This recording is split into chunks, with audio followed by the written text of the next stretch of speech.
স্বাগত জানাচ্ছি যমুনা টেলিভিশনের নিয়মিত আয়োজন প্রবাসী বাংলাদেশে বিশ্বের বিভিন্ন প্রান্তে থাকা প্রবাসীদের খবরাখবর নিয়ে আপনাদের সাথে আছি আমি দেবাশিস রঞ্জন সরকার। বিভিন্ন দেশের অবৈধ অভিবাসীদের জন্য 3 মাসের সাধারণ ক্ষমা ঘোষণা করেছে কুয়েত। বৃহস্পতিবার এই তথ্য জানিয়েছে দেশটির সরকার। জানানো হয়েছে 17 জুনের মধ্যে অবৈধ প্রবাসীরা কোনো ধরনের আইনি জটিলতা ছাড়া ফেরত যেতে পারবেন নিজ দেশে। নতুন ভিসা নিয়ে পুনরায় প্রবেশও করতে পারবেন কুয়েতে। নির্দিষ্ট জরিমানা পরিশোধের পর আকামা নবায়ন করে হতে পারবেন বৈধ। তবে সময়সীমার মধ্যে বৈধ না হলে কিংবা কুয়েত ত্যাগ না করলে নেওয়া হবে কঠোর শাস্তিমূলক ব্যবস্থা। হতে হবে কালো তালিকাভুক্ত। ভবিষ্যতে আর কখনোই ঢুকতে পারবেন না কুয়েতে। এর আগে 2020 সালেও সাধারণ ক্ষমা দেওয়া হয়েছিল দেশটিতে বসবাসরত অবৈধ প্রবাসীদের।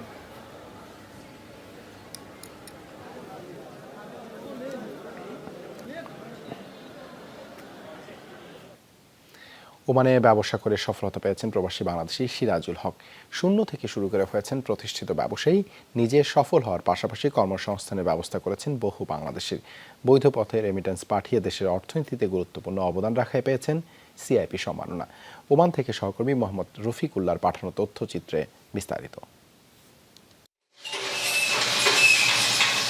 বাংলাদেশিরা কাজের খোঁজে প্রবাসে যাওয়া শুরু করলেও এখন বদলেছে সে চিত্র। বিভিন্ন দেশে অনেক প্রবাসী বাংলাদেশী এখন উদ্যোক্তা হিসেবে প্রতিষ্ঠিত।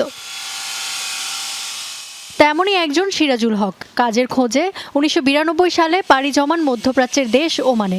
বর্তমানে দেশটির প্রতিষ্ঠিত ব্যবসায়ীদের একজন চট্টগ্রামের এই বাসিন্দা। আমি একটা ওয়ার্কশপ চালু করে হাজেবা নামক একটা জায়গা, তো ওখান থেকে আমি 2 জন শ্রমিক নিয়ে শুরু করছিলাম। এখন আলহামদুলিল্লাহ 3টা প্রতিষ্ঠান আছে এখানে। সব মিলাই আমার কাছে প্রায় 50 জনের উপরে আমাদের বাংলাদেশি শ্রমিক আছে। মাত্র 2 জন শ্রমিক নিয়ে শুরু করেছিলেন একটি গ্রিল ওয়ার্কশপ। সততা, কর্মদক্ষতা আর দীর্ঘদিনের কঠোর পরিশ্রমে একে একে রাজধানী মাসকাটের উপশহর আল আনসাবে গড়ে তুলেছেন 3টি প্রতিষ্ঠান। বৈধ পথে রেমিটেন্স পাঠিয়ে দেশের অর্থনীতিতে রাখছেন গুরুত্বপূর্ণ অবদান। এজন্য 2021 সালে পান বাংলাদেশ সরকারের সিআইপি সম্মাননা। আমাদের এখন বর্তমানে আমার লোক প্রয়োজন, যেহেতু আমার কয়েকটা প্রজেক্ট চলতেছে, ওখানে লোকের শর্ট। আমি চাইছিলাম আমাদের দেশের থেকে লুকানোর জন্য, কিন্তু ভিসা বন্ধ হওয়ার কারণে আমি আনতে পারতেছি না। নিজে সফল হওয়ার পাশাপাশি কর্মসংস্থানের ব্যবস্থা করেছেন অর্ধশত প্রবাসী বাংলাদেশির। অনেক অভিজ্ঞতা হয়েছে আমাদের অনেক বাঙালি ভাইয়েরা এবং বিভিন্ন পাকিস্তানি খারিজি অনেকে আমাদের কাছে আসেন। আমাদের সকল প্রকারের স্টিল, এমএস, জিআই আর বিল্ডিং ম্যাটেরিয়ালস, প্লাম্বিং সকল আইটেম পাওয়া যায়। 7 বছরের দোকানে আছে, ওয়েস্টার্ন থেকে এখানে আছে। বাঙালি দোকানে কাজ করে আমি প্রফুল করি, কারণ আমাদের এখানে বাঙালি দোকান অনেক সংখ্যা কম।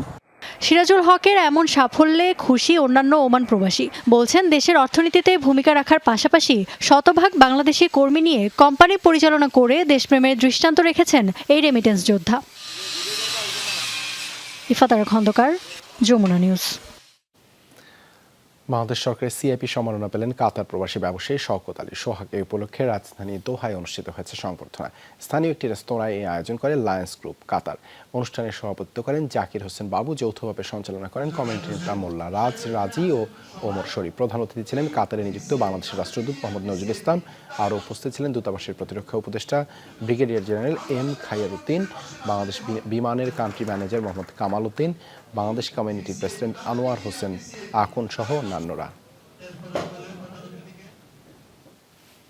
ভারত মহাসাগরে জলদস্যুর কবলে পড়া বাংলাদেশি জাহাজটি সোমালিয়া উপকূলের কাছাকাছি নোঙর করেছে। এই কথা জানিয়েছেন নৌ পরিবহন অধিদপ্তরের মহাপরিচালক কমডোর মোহাম্মদ মাকসুদ আলম। দুপুরে পররাষ্ট্র মন্ত্রণালয়ে আন্তঃ মন্ত্রণালয়ের বৈঠক শেষে এই তথ্য জানান তিনি। বৈঠকে মার্চেন্ট মেরিন অ্যাসোসিয়েশন, জাহাজের মালিক পক্ষ সহ বিভিন্ন সংস্থার প্রতিনিধিরা উপস্থিত ছিলেন। এ সময় নৌ পরিবহন অধিদপ্তরের মহাপরিচালক জানান জাহাজটি সোমালিয়া উপকূল থেকে 20 নটিক্যাল মাইল দূরে নোঙর করা হয়েছে। ধারণা করা হচ্ছে কয়েকদিনের মধ্যেই জলদস্যুরা মালিক পক্ষের সাথে যোগাযোগ করবে। এরপরই নাবিকদের উদ্ধার কর্মপরিকল্পনা ঠিক করা হবে। এ সময় পররাষ্ট্র মন্ত্রণালয়ের মেরিটাইম অ্যাফেয়ার্স ইউনিটের প্রধান অবসরপ্রাপ্ত রিয়ার অ্যাডমিরাল মোহাম্মদ খুরশেদ আলম বলেন, জাহাজটির বিমাকারী প্রতিষ্ঠান বিএনআই ক্লাব, পাইরেসি সেন্টার সহ বিভিন্ন মধ্যস্থতাকারী প্রতিষ্ঠানের সাথে যোগাযোগ করা হচ্ছে। জলদস্যুরা চাপ বাড়াবে নানা বিষয়ের উপর। যারা নেগোসিয়েশন করবে তাদের সাথে যোগাযোগ করা হচ্ছে। খুব দ্রুত যোগাযোগ করা সম্ভব হবে বলে আশা করেন তিনি। যারা এই জাহাজটি হাইজ্যাক করেছে, আমরা এক্সপেক্ট করছি যে তারা কোনো না কোনো সময় যে আমাদের যে কনসার্ন যে অথরিটি অথবা জাহাজের মালিক কর্তৃপক্ষের সাথে তারা হয়তো যোগাযোগ করবে। তারপরে আমরা যেটা গতকালও বলেছি যে তারপরে আমরা স্ট্র্যাটেজি সেট করবে যে কীভাবে হচ্ছে তাদের সাথে নেগোসিয়েশন বা অন্যান্য কিছু যাবে। পরবর্তী স্টেপে কী হবে দ্যাট উইল ডিপেন্ড যে যারা হাইজ্যাক করেছে তারা কিভাবে কমিউনিকেট করে এবং কী কমিউনিকেট করে ওর উপরে ভিত্তি করে।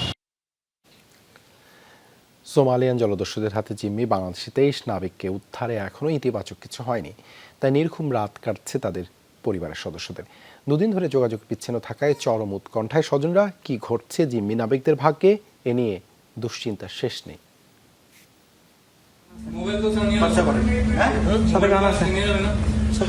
জাহাজে জলদস্যু হানা দেয়ার এই দৃশ্য দেখার পর থেকেই উৎকণ্ঠায় জাহাজটির চিফ অফিসার আতিকুল্লাহ খানের পরিবার। ছেলের ছবি বুকে জড়িয়ে কেঁদেই চলছেন মা। এই নাবিকের গর্ভবতী স্ত্রী অসুস্থ, 3 মেয়েও বাবার চিন্তায় অস্থির। এখন পরিবার শুধু হাহাকার আর হাহাকার, শুধু কান্না আর কান্নার রোল, আর কিছু নেই। আমাদের খাওয়া দাওয়া রমজানে খাওয়া দাওয়া পর্যন্ত করতে পারছি না, সারা রাত কেউ ঘুমাই নেই। এখন বউটা তো বারবার সেন্সলেস হয়ে যাচ্ছে, এটা নিয়ে আমি কোথায় যাবো, ছেলেও বাইরে, কারণ আর কিছু বলার ভাষা নেই আমার। একটা দিনই পার করতেছি আমরা অনেক কষ্টের মাধ্যমে, সারা রাত কেউ ঘুমাইতে পারি না আমরা। মানে কিছুক্ষণ পর পর আম্মু কাঁদতেছে, কিছুক্ষণ পর পর আমি কাঁদতেছি, ভাবি কাঁদতেছে, এভাবে মানে আসলে এক একটা দিন যাচ্ছে খুব কষ্টের মাধ্যমে। জলদস্যুদের কবলে পড়া জাহাজটির 23 নাবিকের মধ্যে 11 জনের বাড়ি চট্টগ্রামে, বাকিরা বিভিন্ন জেলার। নাবিকদের মোবাইল কেড়ে নেয় গত মঙ্গলবার রাতের পর আর যোগাযোগ হয়নি পরিবারের সাথে। কি ঘটছে জিম্মি নাবিকদের ভাগ্যে, এ নিয়ে দুশ্চিন্তায় স্বজনরা। গুরুত্ব দিয়ে দেখবে এবং খুব দ্রুত করার জন্য। আমাদেরও আসলে সবার পক্ষ থেকে চাওয়া এটাই, আমাদের কাছে এখন এক একটা মুহূর্ত এক একটা বছরের ন্যায়। আমার ছোট ভাইয়ের সাথে কথা হয়েছিল যে সে বললো যে আমরা হয়তো আর কথা বলতে পারবো না, আমাদের মোবাইল টোবাইল সব তারা নিয়ে নিচ্ছে, আর হয়তো যোগাযোগ নাও হইতে পারে। হ্যাঁ, এইটুকু এই লাস্ট বলছিল, এরপরে বিকাল 4টার পরে আর আমাদের সাথে যোগাযোগ নাই। মোজাম্বিক থেকে 55,000 টন কয়লা নিয়ে ভারত মহাসাগর হয়ে সংযুক্ত আরব আমিরাতের বন্দরে যাওয়ার পথে মঙ্গলবার জলদস্যুদের কবলে পড়ে বাংলাদেশি পতাকাবাহী জাহাজ MV আবদুল্লাহ। জামশেদ চৌধুরী, যমুনা নিউজ, চট্টগ্রাম। বিভিন্ন দেশের অবৈধ অভিবাসীদের জন্য 3 মাসের সাধারণ ক্ষমা ঘোষণা করেছে কুয়েত সরকার। এ বিষয়ে বিস্তারিত জানাতে আমাদের সাথে কুয়েত থেকে যোগ দিচ্ছেন সহকর্মী হেফজু মিয়া।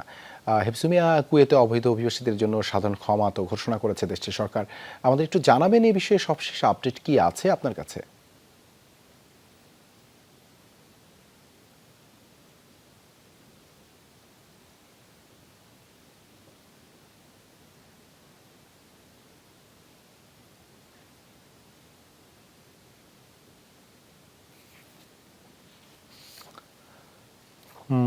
দুঃখিত হেফজু মিয়া, সম্ভবত আমাদেরকে শুনতে পাচ্ছেন না স্টুডিও থেকে। আমরা যদি আর পরবর্তীতে আবারও যোগাযোগ করতে পারি হেফজু মিয়ার সঙ্গে যুক্ত হব। ঢাকা নিযুক্ত ফিলিস্তিনের রাষ্ট্রদূত ইউসুফ রামাদান বলেছেন সারা দুনিয়ার সাধারণ মানুষ তাদের পাশে আছে এবং সমর্থন করছে। দুপুরে পররাষ্ট্রমন্ত্রীর দপ্তরে সৌজন্য সাক্ষাতে কথা জানান তিনি বলেন বাংলাদেশ সরকার তাদের সহায়তা ও সমর্থন যোগাচ্ছে। এই রমজানে বিশেষ করে গত 6 মাস ধরে মানবিক সংকট চলছে গাজায়। রাষ্ট্রদূত আহ্বান জানান মুসলিম সম্প্রদায় ও আরব সম্প্রদায়কে আরও প্রচেষ্টা চালাতে হবে স্বাধীন ফিলিস্তিনের জন্য। তিনি বলেন আমাদের শত্রুরা অনেক শক্তিশালী, তারা দুনিয়ার অর্থনীতি ও মিডিয়া নিয়ন্ত্রণ করে, কিন্তু আমাদের আস্থা আল্লাহর উপর। বলেন বাংলাদেশের প্রধানমন্ত্রী আমাদের সাহস জুগিয়ে যাচ্ছেন, যা ফিলিস্তিনি জাতি রাষ্ট্র প্রতিষ্ঠায় শক্তি যোগাচ্ছে। You don't have to be a Muslim to support the Palestinian. You only have to be human. That's good enough. Be human, you support the Palestinian people. We need your support. We need your help all the time. ক্ষুদে শিক্ষার্থীদের অংশগ্রহণে ঘণ্টাব্যাপী আয়োজনে Paris অলিম্পিকের প্রতীকী মশাল আর relay কার্যক্রমের উদ্বোধন করা হলো ঢাকায়। আরও 142টি দেশের দূতাবাস আর কনসুলেটের পাশাপাশি ঢাকার ফ্রান্স দূতাবাস করে এই আয়োজন। ফরাসি রাষ্ট্রদূত জানান শান্তি ও ভ্রাতৃত্ব বাড়ানোই লক্ষ্য। ফ্রান্সের প্যারিসে জুলাই অনুষ্ঠিত হতে যাওয়া অলিম্পিকের উদযাপন শুরু করতেই এমন আয়োজন। 142টি দেশের দূতাবাস ও কনসুলেটে একযোগে এমন আয়োজন করে দেশটির সরকার। অলিম্পিকের প্রতীকী মশাল নিয়ে শুরু হয় কার্যক্রম। ফ্রেন্ডস ইন্টারন্যাশনাল স্কুল অব ঢাকার শিক্ষার্থীদের অংশগ্রহণে ঘণ্টাব্যাপী আয়োজনে পরে যুক্ত হয় নানা আনুষ্ঠানিকতা। অলিম্পিকের থিম নিয়ে ক্ষুদে শিক্ষার্থীদের অংশগ্রহণে থাকে পরিবেশনাও, যাতে অংশ নেয় ঢাকায় ফ্রেন্ডস স্কুলের 20টিরও বেশি দেশের শিক্ষার্থীরা। 25 nationalities of our children in French school, French International School in Dhaka, who performed in front of you, and we hope that we also transmitted the spirit of Olympics, which is all about peace and happiness. This is a new preparation it's a new chapter of the Summer Olympics, because it never happened to earlier Olympics. এমন আয়োজন শিক্ষার্থীদের মধ্যে অলিম্পিকের মতো আন্তর্জাতিক আয়োজনে অংশ নিতে আগ্রহ বাড়াবে বলে মনে করেন অভিভাবকরা। পড়াশোনার পাশাপাশি আসলে শারীরিক কসরত বা যে কোনো খেলাধুলা আসলে খুবই প্রয়োজন। স্পোর্টস, এক্সট্রা কারিকুলার অ্যাক্টিভিটিস, এটা চাইল্ড ব্রেন ডেভেলপমেন্টের জন্য অনেক বেটার হয়। Sports is always important and an important part of education and growth of a child. In French curriculum, we have, as I told you, sport is daily. So for us it's easy. Sport is like habits of life for us. ঘণ্টাব্যাপী sports ইভেন্টে অংশ নিতে পেরে খুশি শিক্ষার্থীরাও। I like gymnastics and it's my dream to become a professional gymnast. I hope that Messi will play with Argentina. It'll be really fun to watch him play. We're doing many different sports today to celebrate the Olympics. আগামী দিনে অলিম্পিকে অংশ নিয়ে খেলাধুলার দক্ষতা ও বন্ধুত্বপূর্ণ সম্পর্ক আরও শানিত হবে বলে মনে করেন সকলে। আহমেদ রেজা, যমুনা নিউজ, ঢাকা। প্রাথমিক চিকিৎসা নিয়ে বাড়ি ফিরলেন পশ্চিমবঙ্গের মুখ্যমন্ত্রী মমতা বন্দ্যোপাধ্যায়। বৃহস্পতিবার সন্ধ্যায় মাথায় গুরুতর আঘাত পেয়ে হাসপাতালে ভর্তি হয়েছিলেন তিনি। জানা যায় সন্ধ্যায় ঘর থেকে বেরোতে গিয়ে হোঁচট খেয়ে পড়ে যান তিনি। এ সময় ঘরের কোনো একটি আসবাবের সাথে আঘাত পেয়ে কপালে ক্ষত তৈরি হয়, শুরু হয় রক্তক্ষরণ। তৎক্ষণাৎ তাকে নেওয়া হয় হাসপাতালে। কপালের ক্ষত গভীর হয়, সেখানে 4টি সেলাই পড়ে। পরের শারীরিক অবস্থা কিছুটা স্থিতিশীল হলে বাড়ি ফেরেন তিনি। এর আগে 2021 সালে পশ্চিমবঙ্গে বিধানসভা নির্বাচনের আগে পায়ে আঘাত পেয়েছিলেন মুখ্যমন্ত্রী। এবারও লোকসভা নির্বাচনের ঠিক আগেই ফাটল মাথা। নির্বাচনের সহানুভূতি পেতেই নাটক করছেন, এমন অভিযোগ বিরোধী দলের নেতাদের। এই ছিল প্রবাসে বাংলাদেশে এতক্ষণ সাথে থাকার জন্য ধন্যবাদ সবাইকে।